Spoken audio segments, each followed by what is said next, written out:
All right.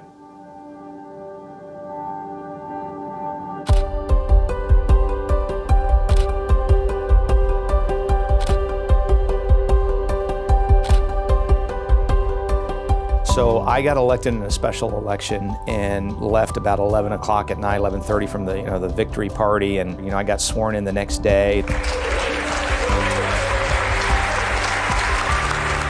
Bills were on the floor. I'm frantically trying to read all the staff analysis and get myself in a place to be a good member.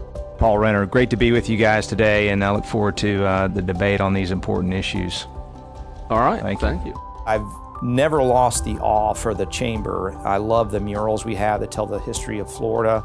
We're the next mural in that series that circles the rotunda, and we have a choice of what we put on it or don't put on it.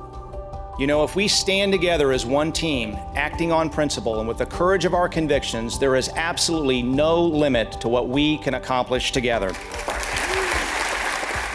I feel great. I mean, we've come and the body has done amazing things for the people of Florida on so many different fronts. Doing things that are consequential are sometimes hard.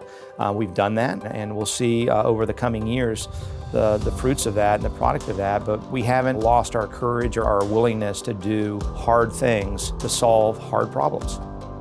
I went to Dean Cannon, who was a former speaker, and he described for me the three options for a speaker, and that's you can be well liked and try to be most popular speaker ever. You can do things because you're running for some other office, or you can spend every ounce of your political capital doing things of consequence.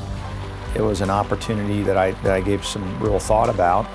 It's not for everybody. You got to be ready for it to be all-consuming, and that's a burden on your family and everything else. There is no greater blessing than family. I've been privileged to be married to my wife, Adriana, for almost 10 years. Since the first day we met, and long before politics, you were my first lady.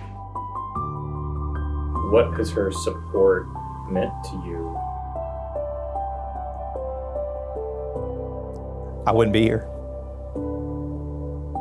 I really do believe that adversity, whether it's friendships, whether it's guys on the battlefield in a military unit, whatever relationship it is, and it's certainly true in a marriage, is going through a lot of time pressure, time away. You got to get through that. Every speaker that's been married and has kids believe me, has experienced this, and it's challenging.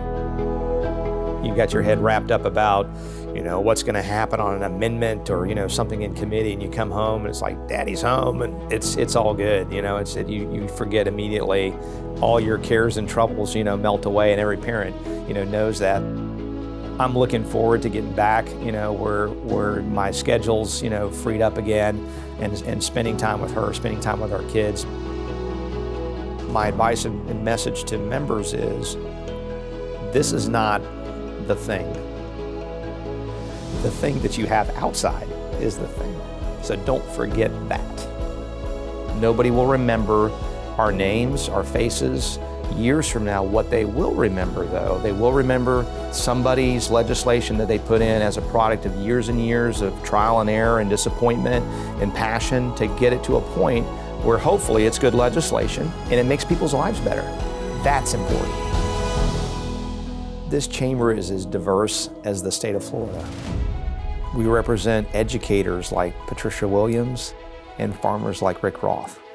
We represent those from rural communities like a Stan McLean or Bobby Payne, and from beach towns like Tom Leake or Cindy Stevenson.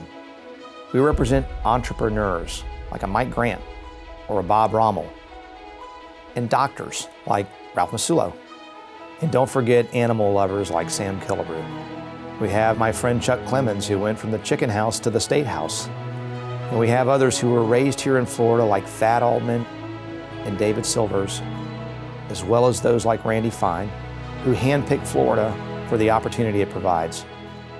The house is made up of people of different backgrounds, professions, viewpoints, and interests, but we're unified by our desire to see future generations thrive in the Sunshine State. I've just been really, really blessed to have an amazing class and friendships that will continue on into the future. And it's been the privilege of a lifetime for me to be their speaker, as well as the rest of our members here in the Florida House.